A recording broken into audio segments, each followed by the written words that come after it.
اللهم تقبل منا رمضان واجعله يا ربنا شفيعا لنا عندك. السلام عليكم ورحمة الله وبركاته. أهلا بيكم معايا في مطبخي وصفة جديدة من وصفاتي. معاكم شيماء عزب، وإن شاء الله النهاردة من مطبخي هنعمل سلطة التومية. سلطة التومية بطريقة المطاعم السورية، بطريقة سهلة جدا وبسيطة، وطعمها بيطلع تحفة أحلى من بره كمان. أتمنى إن شاء الله إن الوصفة تكون سهلة وتعجبكم.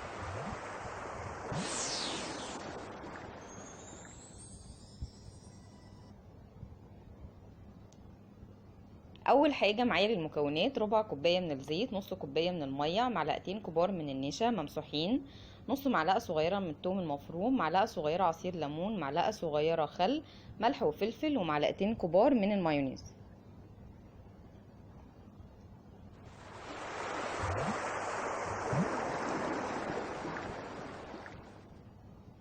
اول حاجه هجيب حله هحط فيها الميه، وهحط عليها النشا، وهقلب المكونات كلها كويس جدا لحد ما تتجانس، وبعد كده هرفعها على النار لحد ما الخليط معايا يبقى متماسك شبه المهلبية كده. اول ما يغلي ويتقل معايا كده هطفي النار وهرفعه.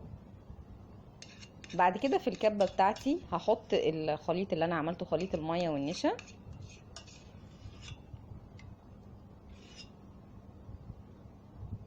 وبعد كده هنزل عليه بعصير الليمون والخل والثوم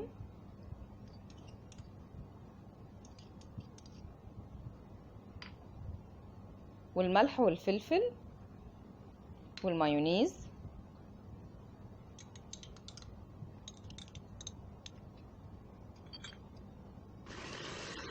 وبعد كده هضربها بقى في الكبة شوية لحد ما الخليط يتجانس تماما وكل المكونات تنعم مع بعضها. بعد كده بقى هبدأ انزل بالزيت شوية شوية. لو عندك هاند بلندر ممكن يعني تستخدموه، هيبقى اسهل في الاستخدام.